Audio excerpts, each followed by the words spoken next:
În această dimineață propunem să trecem testul înălțimii cu cel care comunică cel mai des cu stelele, oferindu-i posibilitatea de a fi mai aproape de ele. Este vorba despre astrologul Sergiu Suncă, pe care îl salutăm. Bună dimineața! Bună dimineața! Când ultima dată ați urcat în acest carusel? În adâncă copilărie, când mămica mă ducea la Bălți, la orașul de agrement, și atunci toate scrâncibele, toți călușii erau ai mei. Noi vă propunem să resimțiți acele momente chiar acum împreună cu noi. Cu plăcere, fiindcă plonjarea în copilărie întotdeauna este captivantă.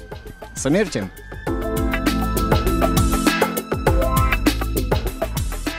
Vă este frică de înălțime? Nu, fiindcă am avut o mare fericire să fac zboruri nenumărate pe alte continente, așa cum ar fi fost Africa, Asia răsăriteană și așa mai departe, așa că la o înălțime de 9.000-11.000 de metri mă simțeam foarte bine. Ce-ar face un scorpion la înălțime de aproape 30 de metri? Numai 30 de metri? Păi la așa o înălțime suntem noi. Păi, probabil că m-aș simți destul de confortabil, fiindcă m-am zis, la o înălțime de 9.000 și 11.000 de metri m-am simțit ok. De acolo nu vă aflați în... Noi am denumit roata bunei dimineți, atunci nu vă aflați în roata bunei dimineți. Ok, adică eu virtual trebuie să mă conformez cu această denumire, roata bunei dimineți. Voiam să vă întreb cât de prietenoase sunt zodiile la înălțime. De fapt, orice situație extremală pune oamenii în anumite situații și dacă omul rezistă la asemenea situații extremale, înseamnă că este om bun. Așa, Taur e bine.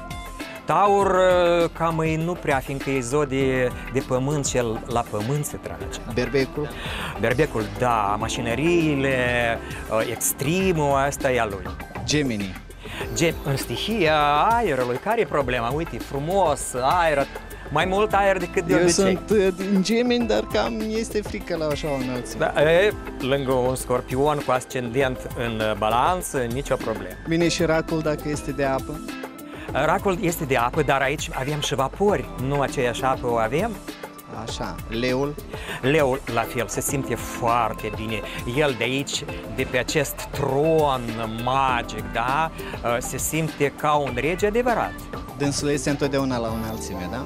Este lider, este rege, este cel care diriguiește, este cel care conduce, nicio problemă.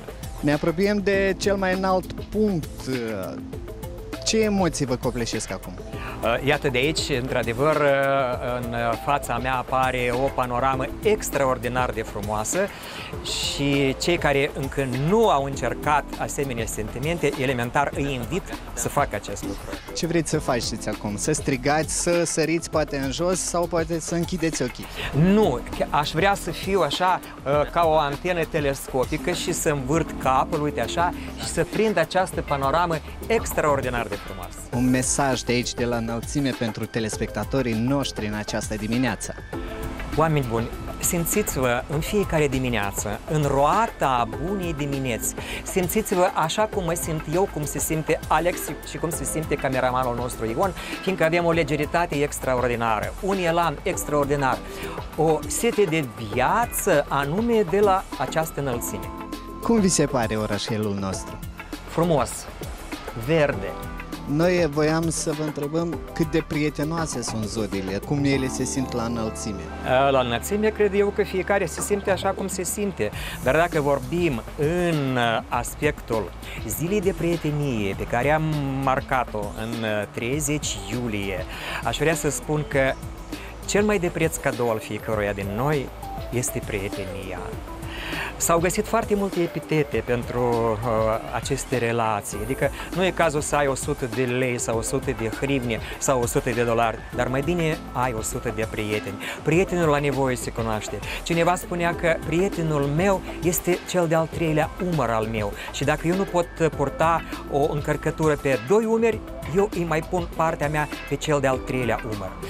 Și un minunat pictor și un minunat compozitor, Nicolae Constantinas Ciurar, Corleones, iată, a fixat o astfel de imagine pe o pânză de-a lui, care se numește prietenia. Deci uitați-vă, soarele prins în mâini. Prietenia este soare, ea te încălzește, ea vine și îți luminează calea atunci când ești în amurg. Anume, această bogăție, dacă o ai, altceva, practic, cred eu că nici nu-ți trebuie. Noi vă mulțumim mult! Dragi prieteni, alături de noi în această dimineață a fost astrologul Sergiu Sumcă și sper că a trecut cu bine, cu brio, testul de prietenie.